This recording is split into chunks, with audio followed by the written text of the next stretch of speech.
Madame, Monsieur, bonjour. Ce n'est pas banal. Jeudi, l'Église organise une journée de prière et de jeûne pour s'opposer à l'extension de la loi sur l'euthanasie, loi qui s'appliquera désormais ou bientôt aux mineurs d'âge. Alors, Tommy Scholtes, est-ce que ce n'est pas une curieuse immixtion quand même de l'Église dans les affaires de l'État ? Je ne crois pas. Il y a toutes sortes de bonnes raisons pour lesquelles on peut prier. On peut prier pour la paix, on l'a fait pour la Syrie il y a quelques mois. On peut prier à l'occasion d'un vote au Parlement. On peut prier pour bien des raisons.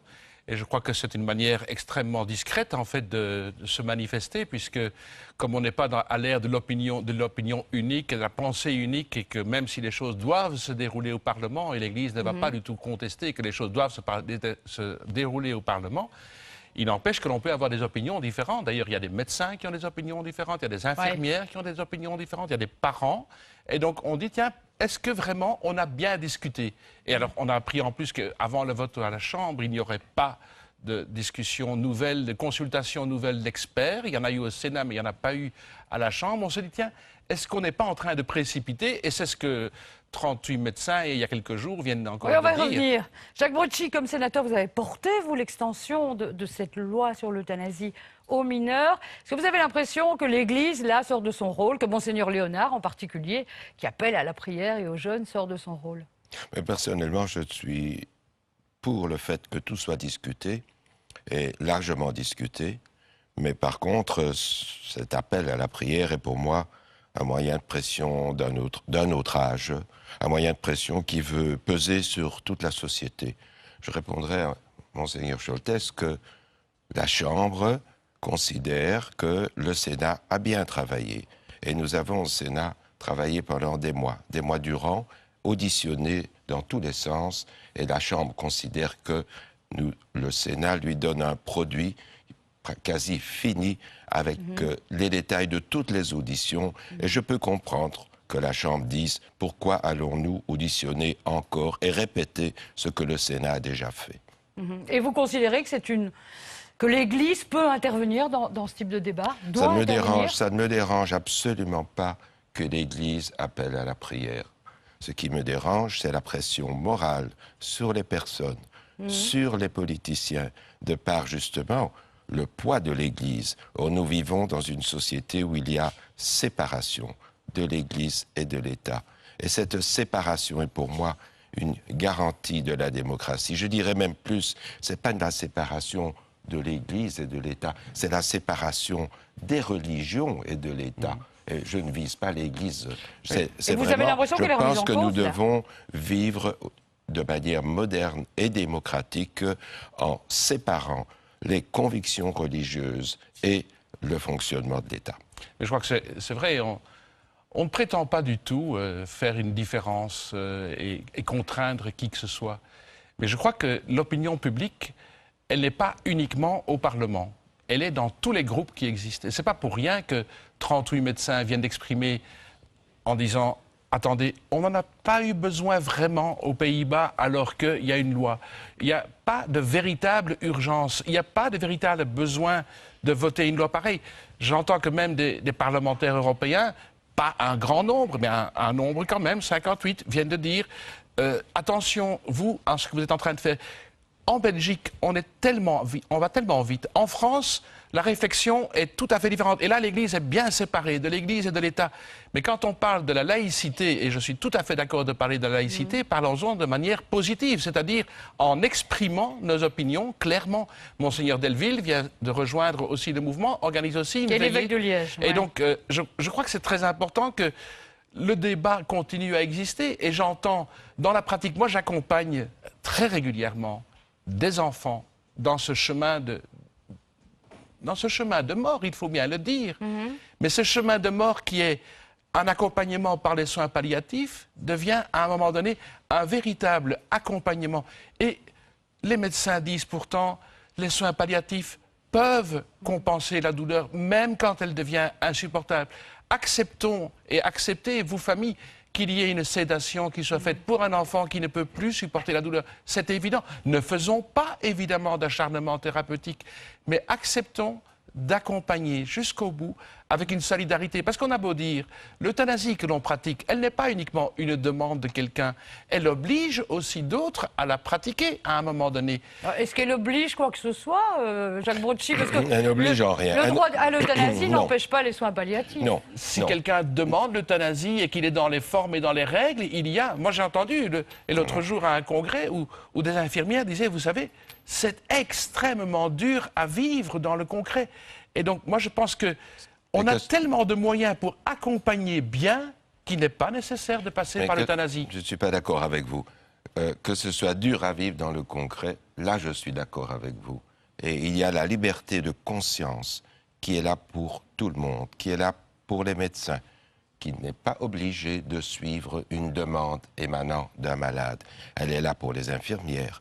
Elle est là aussi pour le politicien. Et nous, au MR, nous avons fait la démonstration de notre liberté de conscience, puisque dans le vote du Sénat, il n'y a pas eu un vote unanime et que deux sénateurs MR ont voté contre. C'est très sain, parce qu'en ces matières-là, c'est vraiment la question individuelle. L'opinion de chacun et certainement pas les consignes de parti. Alors vous avez dit, monseigneur Scholtes, vous avez dit que une trentaine de médecins ont signé un appel dans ce sens. Mais nous avons eu, il y a 2 mois, une trentaine de médecins qui ont signé un appel dans l'autre sens, n'est-ce pas? Il ne faut pas se focaliser sur celui qui vient de tomber la semaine dernière. Et enfin, pour le Conseil de l'Europe. Et enfin, pour le Conseil... Non, mais écoutez, pour le Conseil de l'Europe, j'ai les chiffres. 56 députés sur 636. 56 sur 636. Mais ça ne représente rien. Donc, ils l'ont fait, c'est leur droit. Mais ça n'a évidemment pas de poids. Donc, remettons les choses bien en place. Il y a des groupes de pression qui sont proches de l'Église, comme l'Institut européen de bioéthique, ai-je lu, qui en profitent, j'ai envie de dire, pour remettre en cause l'ensemble de la loi sur l'euthanasie, et notamment les commissions de contrôle, la composition de ceux-ci. Alors, est-ce que tout de même, il n'y a pas un travail de sape, j'ai envie de dire, de l'Église contre ces lois sur l'euthanasie, peut-être sur l'avortement bientôt, comme en Espagne? Il y a certainement un contrôle réel. Il y a eu des études qui ont été faites. Il y a certainement des déclarations d'euthanasie qui ne sont pas rentrées là où elles devraient rentrer. Il y a certainement des questions par rapport aux membres de comités de vérification. Donc, il y a des questions qui sont sérieuses. Ce n'est pas uniquement une pression. L'Institut de bioéthique fait surtout de l'observation. Mais je crois que ce qui est très important pour nous, c'est de comprendre qu'on est dans des enjeux qui touchent à la vie et il y a quelque chose qui a une dimension absolue. Que ce soit au début de la vie ou à la fin de la vie, on se rend compte que l'avortement devient dans la réalité parfois quelque chose d'assez banal, même si ça reste aussi quelque chose d'extrêmement dramatique et douloureux à vivre, mais au niveau des autorisations à obtenir dans certains milieux. Et on se rend compte aussi qu'à la fin de vie, il y a une menace. Et là, il y a une espèce de tabou, il y a une espèce de valeur fondamentale dans la vie de la société que nous voulons faire résonner. Pas bloquer quoi que ce soit, mais faire résonner en disant « Sachez que cette vie », et le pape François se manifeste d'ailleurs clairement lui aussi dans ce domaine en disant le début de la vie, la fin de la vie, ce sont des moments tellement essentiels, donc accompagnons-les dans la solidarité. Oui, mais chez nous, il y a une série de lois qui sont votées depuis quelques années quand même. On a l'impression que c'est l'Église quand même qui revient là dans des débats éthiques un peu comme. Mais je pense que les médecins qui viennent de signer ne sont pas tous des chrétiens, ceux qui viennent de déposer l'appel cette semaine. C'est tout à fait de toutes les sortes d'hôpitaux néerlandophones, francophones, publics, privés.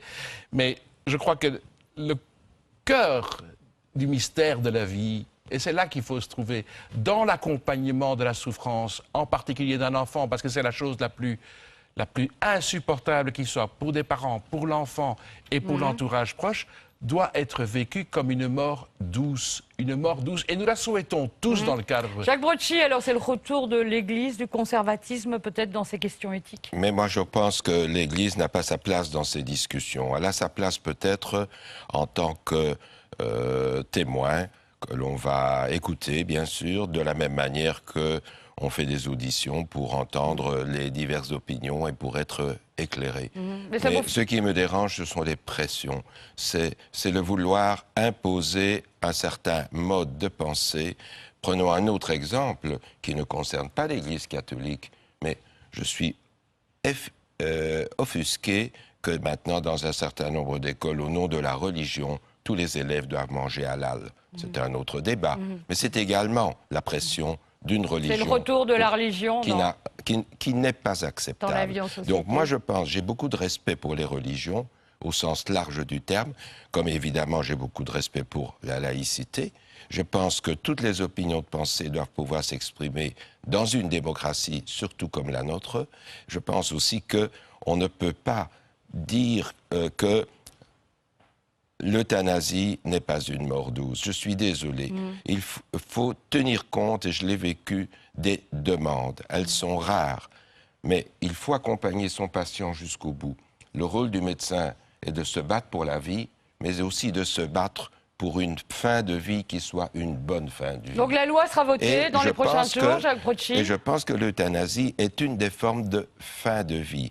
Et si quelqu'un la demande, il doit pouvoir l'obtenir au même prix que les soins palliatifs, s'il a préféré ce chemin-là. Et la loi sera votée dans les prochains jours? La loi sera votée dans les prochaines semaines. L'agenda n'est pas encore fixé. Il y aura forcément un débat qui va se faire en plénière. Je ne peux pas préjuger du vote. J'espère que ce débat va vraiment avoir lieu, hein, parce qu'il est question qu'il n'y ait guère de débat. Et par conséquent, là, j'ai quand même un peu peur. En plénière, chacun aura la parole. Ce n'est pas pour cela qu'on tiendra compte des arguments qui seront donnés. Ah, ça, c'est quand même interpellant.